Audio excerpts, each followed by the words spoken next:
Hi folks, Bob Main here from the Handgun World Show. My website is www.handgunworld.com. Thanks for joining me on YouTube. I had some listeners to my podcast recently ask me a lot of questions about my Glock 19 with the grip reduction that I recently had done, which I really like. I wanted to wait for about 6 months before doing this review to see if I really liked the grip reduction or not. And so I'm going to go ahead and tell you about it now. As you can see here on the table, I've got my two Glock 19s. Actually, I have 3 of them now. These are 2 of them. This one here, by the way, as you can see, they're all unloaded. Okay, we'll do a quick chamber and safety check. That one there is unloaded. And let's just make sure that one's unloaded. Okay. This one we'll start with. This one has the grip reduction done by gripreductions.com, Dale Honeycutt. And you can see his website at gripreductions.com. Couple of things that you'll notice. First of all, you'll notice the texturing here that he put on. And he put that on all the way around. The back strap, and he put it all the way around the entire gun, and even right there on the front strap, he put some texturing in between the grooves. Right there. It really improves the grip, but I'm going to get back to that in a minute. But a couple of other things I want to point out. I don't know if you noticed, but you see the undercut trigger guard right here? That's a big deal. When I get my grip on this gun, what this does is this lets my middle finger right here get higher on the grip than it does with a conventional Glock in factory configuration. For me, that adds in stability and it adds in comfort a lot. Now, this is what he calls his carry texture. One thing I like about this, folks, you've heard me talk on my podcast a lot, that I like to wear my CompTac, MTac holster, and that holster holds my Glocks very tight to the body. So does my Dale Fricke Archangel holster for appendix carry. Well, when it holds it real close to the body, you don't want a lot of rough texture because it doesn't feel very good. This does not irritate my skin at all. That's what I really like about it, is he calls it a rough carry texture. It's not real coarse, and you know, it's hard to do this on a video, but if you run your finger over it, run your thumb over it, it's real smooth. So I rarely carry without a t-shirt, but when I don't use a t-shirt, that's what I like about it, is that it doesn't rub my skin. Now, you also notice, let me show you this a little bit easier. You see that beaver tail that he put there? As opposed to a conventional Glock. You know, a conventional Glock looks just like that. Okay? He added this beaver tail to it. Now, I like that a lot. And for those of you who are used to shooting 1911s, you'll like it. You noticed he also flattened out the back strap quite a bit. Look at it compared to a conventional Glock. You see how much more curved the conventional Glock is? The grip reduction Glock has a flat back strap. So it kind of gives it a 1911 style feel of the grip. And you notice that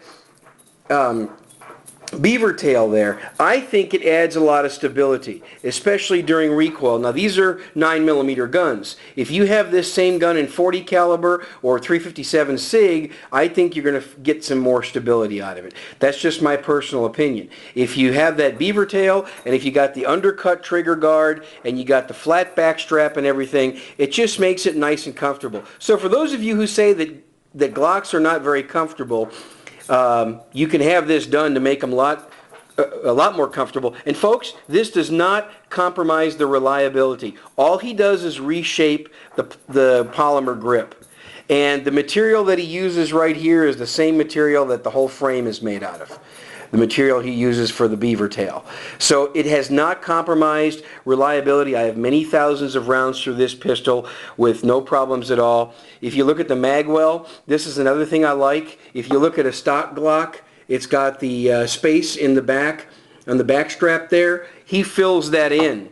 He fills that in and he makes it all solid, and I like that. I actually think that's better. And one of the things I like about it is it helps when I insert a new magazine, when I'm doing a reload, it helps to guide that magazine in.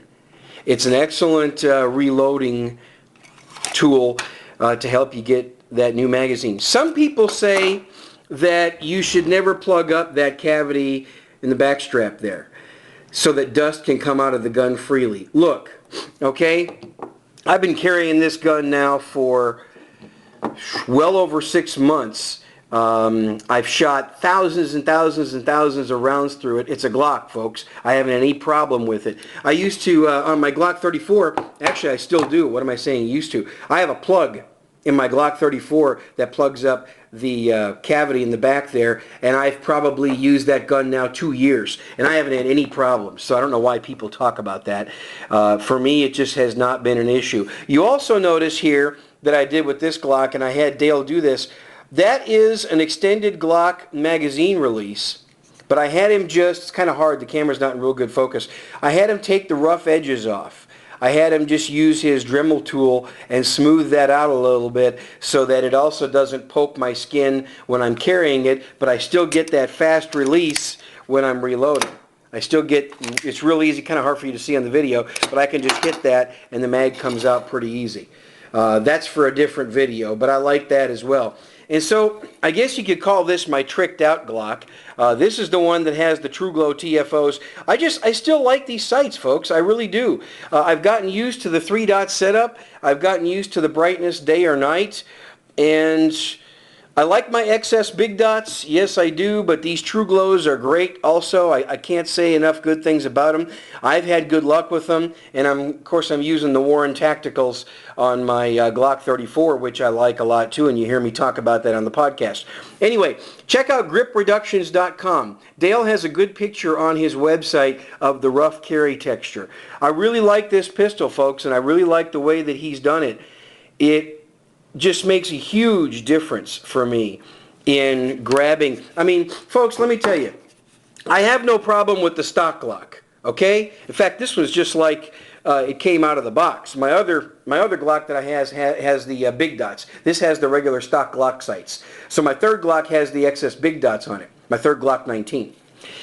But I got to tell you, I have no problem with this one and the other one in stock configuration. I've shot them so many times that they don't, I mean, they feel okay in my hand. But you see what I mean about the undercut trigger guard? Even if that's all you do, I would have somebody undercut that a little bit. It brings your hand up higher on the grip a little bit and gives you the ability to get a little bit higher purchase on the gun, which I think is a big deal there. So if you have any questions or anything, email me or put some comments either on this YouTube video or catch me at the Gun Rights Radio Network forum, Handgun World Show thread. And check out my podcast, folks. If you haven't had a chance to listen to that, you can find those on iTunes. You can search Handgun World Show on iTunes, or you can just go to the main website at handgunworld.com and check it out there. All right? That's it, folks. Thanks for tuning in. The reason I carry a gun is because I can't carry a cop. Thanks.